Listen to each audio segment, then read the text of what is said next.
Hello everyone, so welcome to another video. Actually मैं busy चल रहा था, मेरा हेक्टिक शेड्यूल था, एग्जाम चल रहे थे उसकी वजह से। सो आंसर की आ चुकी है, आपने देख लिए होंगे अपने आंसर्स, मिला लिए होंगे। जिनके बच्चों के मार्क्स बन रहे हैं उनको कॉन्ग्रेचुलेशन, जिनके नहीं बन रहे टेंशन लेने की ज़रूरत नहीं है। अभी अगस्त मतलब अभी अगले नेक्स्ट मंथ जो है वो नोटिफिकेशन आ सकता है और आपके एग्ज़ाम जो है दिसंबर जनवरी में हो सकता है। सो बेसिकली आज हम चैप्टर करेंगे ग्रोथ एंड डेवलपमेंट, जो कि बहुत ज़्यादा इंपॉर्टेंट चैप्टर है सीटेट के उस परस्पेक्टिव से। बहुत ज़्यादा क्योंकि 2 से 3 नंबर जो है वो कहीं नहीं जाते इस चैप्टर पे से। हमेशा 1 या 2 जो क्वेश्चन हमेशा आते हैं, इस बार भी आए थे। ठीक है, तो पढ़ते हैं, चलो let's begin. Basically growth and development से क्या समझते हैं? देखो, ग्रोथ जो होता है ना, ग्रोथ एक स्ट्रक्चरल चेंज होता है। ग्रोथ में बेसिकली क्या होता है कि हम एक क्वांटिटेटिव टर्म होती है ग्रोथ, ठीक है, जिसके अंदर बेसिकली हम चीज़ों को मेज़र कर सकते हैं। लाइक हम अपनी हाइट, अपने वेट, इन सब चीज़ों को मेज़र कर सकते हैं। लेकिन डेवलपमेंट क्या होता है? डेवलपमेंट एक क्वांटिटेटिव टर्म होती है, एक फंक्शनल चेंज होता है जिसको हम मेज़र नहीं कर सकते। ठीक है, ग्रोथ क्या होता है? बेसिकली ग्रोथ हमारे जितने भी फिजिकल एस्पेक्ट्स हैं ना, उस बेसिकली फिजिकल एस्पेक्ट्स के उसमें आएगा। लेकिन जो डेवलपमेंट होते हैं ना, डेवलपमेंट हमारे सारे एस्पेक्ट्स को लेता है, whether it is cognitive, social, ठीक है, हमारा बिहेवियर, हमारा इमोशन, सारे एस्पेक्ट्स को हमारा जो डेवलपमेंट है वो लेगा। जो डेवलपमेंट होता है ना, बेसिकली हमारा जन्म से लेके वोम तक ये जो प्रोसेस है ये चलता रहता है। ओके, सो ये मैंने बता दिया। बेसिकली जो ग्रोथ होता है ना, ग्रोथ मैचुरेशन तक ही होता है। मतलब ग्रोथ प्रोसेस जो होता है वो मैचुरेशन के बाद स्टॉप हो जाता है। ठीक है, लेकिन जो डेवलपमेंट होता है ना वो कभी स्टॉप नहीं होता, वो कंटिन्यूस प्रोसेस में चलता रहता है। ठीक है, अब देखिए इसके टाइप्स, जो डोमेन्स क्या क्या होते हैं डेवलपमेंट के। बेसिकली हमारा physical, social, emotional, cognitive. Physical क्या होता है? बेसिकली इसके अंदर हम सारे एस्पेक्ट्स को देखेंगे तो बेसिकली फिजिकल के अंदर हमारा 2 आ जाता है हमारे। एक ग्रोस स्किल आ जाती है, एक हमारी फाइन स्किल आ जाती है। ठीक है, मतलब ग्रोथ मोटर स्किल्स। ठीक है, ग्रोथ क्या होता है? जब हम अपनी बड़ी बड़ी मांसपेशियों का इस्तेमाल करते हैं, सो उसको हम ग्रोस मोटर स्किल्स बोलते हैं। और फाइन मोटर स्किल्स हम उसको बोलेंगे जिसमें हम अपने स्मॉल स्मॉल फिंगर्स का जब हम यूज़ करते हैं, जब हम छोटे छोटे मसल्स का जब यूज़ करते हैं, तो हम उनको फाइन मोटर स्किल्स बोलते हैं। ठीक है, सोशल बेसिकली ये मैंने वीडियो बना रखा है सोशलाइजेशन के ऊपर। आप उस सोशलाइजेशन को देखेंगे तो आप समझ जाएंगे कि बेसिकली हम सोसाइटी के थ्रू कैसे डेवलप होते हैं, हमारा डेवलपमेंट कैसे होता है सोसाइटी के थ्रू। ठीक है, इमोशनल, हम कितने इमोशनल हैं दूसरों के प्रति, अपने प्रति। तो इस चीज़ को ये जो चीज़ होती है वो हमारे डेवलपमेंट का पार्ट होता है। ठीक है, next is cognitive. Cognitive basically हमारे संज्ञान से मतलब हमारे इंटेलेक्चुअल से रिलेटेड है। कोग्निटिव बेसिकली जो हमारी जो तर्क शक्ति होती है, हमारा जो माइंड जो होता है उससे रिलेटेड होता है। ठीक है, इसके अंदर परसेप्शन, अटेंशन, मेमोरी। बेसिकली हमारा क्या परसेप्शन है किसी दूसरे के लिए, हम कितने अटेंशन मतलब किसी चीज़ के लिए है ना। और हम मेमोरी, ये जो सारी जो कोग्निटिव जो बेसिकली दिमाग से रिलेटेड जो भी क्रियाएं जो होती हैं वो हमारे कोग्निटिव पर्सपेक्टिव के अंदर आ जाता है। ओके, नेक्स्ट स्टेप देखिए, ये मैंने बनाया है बड़ा वाला जो सर्कल है, ये दिस सिग्निफाइज डेवलपमेंट। ओके, और जो ये छोटा वाला है ये हमारा ग्रोथ है। यानी कि जो डेवलपमेंट होता है, डेवलपमेंट एक बहुत बड़ा वाइड टर्म है, लेकिन जो ग्रोथ है वो एक छोटा टर्म है, एक नैरो कंसेप्ट है। डेवलपमेंट एक बहुत बड़ा टर्म है। ओके, और लेट्स बिगिन कि मतलब देखते हैं कि जो क्रिएटिविटी होती है ना, क्रिएटिविटी हमारे राइट हेमिस्फीयर के अंदर पाई जाती है। हमें पता है कि जो ब्रेन होता है, ब्रेन के अंदर 2 हेमिस्फीयर होते हैं, एक लेफ्ट हेमिस्फीयर, एक राइट हेमिस्फीयर। क्रिएटिविटी हमारे राइट हेमिस्फीयर के अंदर पाई जाती है, और जो लॉजिकल जो थिंकिंग होती है वो हमारे लेफ्ट हेमिस्फीयर के अंदर पाई जाती है। ओके, नेक्स्ट इज स्टेजेस, कि भाई कौन कौन से स्टेजेस होते हैं हमारे डेवलपमेंट के। बेसिकली हमारे 4 स्टेजेस होते हैं। Infancy, infancy stage, next is early childhood, late childhood and then adolescence. Okay, next is infancy stage, basically 0 से 2 साल तक की होती है इस। ठीक है, और इस स्टेज के अंदर बेसिकली जो बच्चा होता है ना, ऑब्जेक्ट परमानेंस आ जाता है बच्चे के अंदर। ठीक है, बच्चा जो है ऑब्जेक्ट परमानेंस का मतलब क्या होता है? बच्चा किसी चीज़ को देख लेगा ना तो उसको अपने दिमाग के अंदर कैप्चर कर लेगा लाइफ लॉन्ग के लिए। इसके अंदर इस स्टेज के अंदर बच्चा जो होता है ना वो अपने सेंसेस के थ्रू चीज़ों को समझता है, चीज़ों को महसूस करता है, ऑब्जर्व करता है।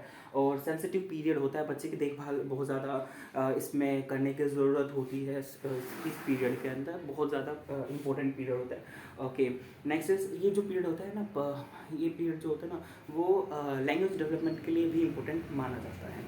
ओके, नेक्स्ट अर्ली चाइल्डहुड, जो बेसिकली जो अर्ली चाइल्डहुड जो पीरियड जो होता है ना हमारा, वो हमारा 2 से लेकर 6 साल तक का होता है। इसके अंदर बेसिकली टॉय एज होती है early childhood. Okay, pre gang as होती है, प्री स्कूल एज भी हम बोल सकते हैं। इमिटेटिव बिहेवियर, बच्चा जो होता है ना दूसरों की नकल करना इसमें सीखता है या फिर उनकी तरह ट्राई करना सीखता है इस अर्ली चाइल्डहुड के अंदर। देन लेट चाइल्डहुड, बेसिकली 6 से लेके 12 साल तक की उम्र में बच्चा जो होता है कॉम्पिटेंस की भावना को पैदा कर लेता है कि भाई कॉम्पिटिशन वाली जो भावना होती है ना उसको पैदा कर लेता है। नेक्स्ट इसकी फॉर्मल एजुकेशन का पीरियड होता है। ऑफकोर्स फॉर्मल एजुकेशन हम इसमें सीखते हैं। और ये जो होते हैं वो गैंगी जो भी बोल सकते हैं हम इसको। नेक्स्ट इज सेंडो मैच्योरिटी की एज होती है। ये इसका मतलब क्या होता है? इसका मतलब ये होता है कि बच्चा जो होता है ना वो समझ तो अपने आप को बहुत कुछ है, अपने आप को बहुत कुछ समझता है, लेकिन वो ऐसा चीज़ नहीं होता। ठीक है।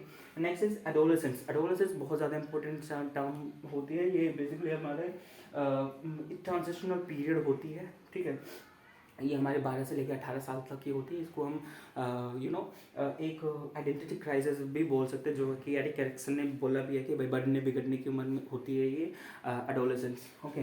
Next is direction of development. ये बहुत ज़्यादा इंपॉर्टेंट है, मतलब इससे तो क्वेश्चन आते ही हैं। एक होता है सैप्लोसेंटल, सॉरी मेरे को इसका प्रोनाउंस नहीं करना आ रहा शायद। ठीक है, इसका मतलब क्या होता है? जब बच्चे का जो विकास होता है अपने हेड से लेके अपने टॉय तक, मतलब अपने दिमाग से लेके जो वो डायरेक्शन जो होती है, मतलब उसका जो विकास होता है ऊपर से लेके जब नीचे तक उसका विकास जो होता है ना, उसको हम सैप्लोसेंटल बोलते हैं। Okay, sorry. Next is proximal distal, मतलब जब बच्चे का जो विकास जो होता है ना, इसको हम बेसिकली इंग्लिश में याद करेंगे तो बहुत बेटर रहेगा।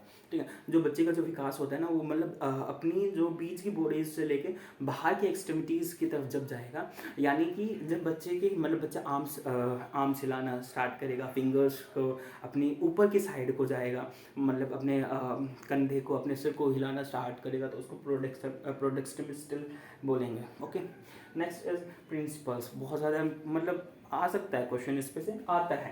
ठीक है, जो डेवलपमेंट होती है ना, डेवलपमेंट एक कॉन्टिन्यूस प्रोसेस है। ये नहीं कि भाई चल रहा है और एकदम से स्टॉप हो गया, नहीं। डेवलपमेंट हमेशा स्टार्टिंग से लेके बच्चे के वो एंड तक, जब तक वो कब्र तक नहीं पहुंच जाता, मतलब समझ रहे हैं ना, तो वहाँ तक जो इसका डेवलपमेंट हो जाता है। Next is sequential. ये नहीं है कि भाई बच्चा स्टार्टिंग में बूढ़ा हो गया, नहीं, बूढ़ा हो गया फिर जवान हो गया फिर, नहीं, ऐसा नहीं होता। सीक्वेंस में होता है डेवलपमेंट, यानी फिर इन्फेंसी स्टेज होती है, फिर अर्ली चाइल्डहुड, फिर लेट चाइल्डहुड, फिर एडोलेसेंस। ठीक है, फिर उसके बाद अडल्टहुड की स्टेजेस में आ जाता है बच्चा। नेक्स्ट इज हमारा varies from person to person vary करता है। ठीक है, किसी के अंदर डेवलपमेंट बहुत जल्दी हो जाता है, किसी के अंदर लेट तक होता है। Okay. Next is general to specific.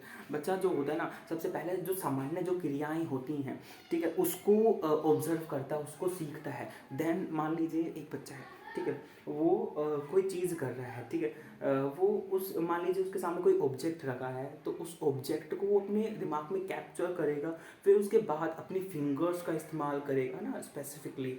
ठीक है, अपने हैंड का इस्तेमाल किया पहले उसने, मतलब उसको चीज़ को देखा, उसको कैप्चर करेगा तो हैंड का इस्तेमाल करेगा। ठीक, तो बच्चा जो होता है ना वो जनरल से स्पेसिफिक की तरफ जा रहा है, फिर अपने फिंगर्स का यूज़ करेगा, फिर उसको कैप्चर कर लेगा। तो बेसिकली बच्चा जो होता है जनरल से स्पेसिफिक की तरफ जाता है। इसके ऊपर मैं एक और वीडियो बना दूंगा। नेक्स्ट क्या क्या फैक्टर्स होते हैं जो कि डेवलपमेंट को अफेक्ट करते हैं। तो बेसिकली हमारा न्यूट्रिशन, बेसिकली जिस बच्चे का न्यूट्रिशन अच्छा होगा, भाई घर वाले जो हैं अच्छे प्रोवाइड कर रहे होंगे न्यूट्रिशन, तो ऑफकोर्स बच्चे का जो डेवलपमेंट है वो एक अच्छी डायरेक्शन में और अच्छा वो होगा। ठीक है, चाइल्ड रेयरिंग प्रैक्टिस की, भाई अच्छे माँ बाप बोलते हैं, होता भी है। ठीक है, भाई अच्छे माँ बाप जो होते हैं बच्चों के जो डेवलपमेंट है उसमें बहुत अच्छा योगदान करते हैं, और अच्छा बच्चे का डेवलपमेंट करते हैं इसके अंदर। नेक्स्ट इज एनवायरनमेंट का भी एक बहुत ज़्यादा इंपॉर्टेंट फैक्टर है कि भाई बच्चे को जैसा एनवायरनमेंट मिलेगा वो उसी में ढल जाता है। नेक्स्ट इज हेरिडिटरी, कि भाई बच्चे के जो माँ बाप के गुण हैं वो बच्चे में आ जाते हैं, तो ये कहीं ना कहीं सही भी हो सकते हैं, सही भी होता है। ठीक है, और किसी स्टेज में जाके मतलब ये जो होते हैं ना, ये डेवलपमेंट के जो फैक्टर्स होते हैं, क्या क्या फैक्टर्स जो होंगे वो डेवलपमेंट को अफेक्ट करेंगे। सो आज ये जो है कंप्लीट वीडियो है, सो growth and development का is if you like the video please subscribe to the channel and let's meet and किसी और वीडियो में मिलते हैं। Okay, so till then you can, if any queries you can comment in the comment section. Okay, thank you so much for watching the video. Thank you so much.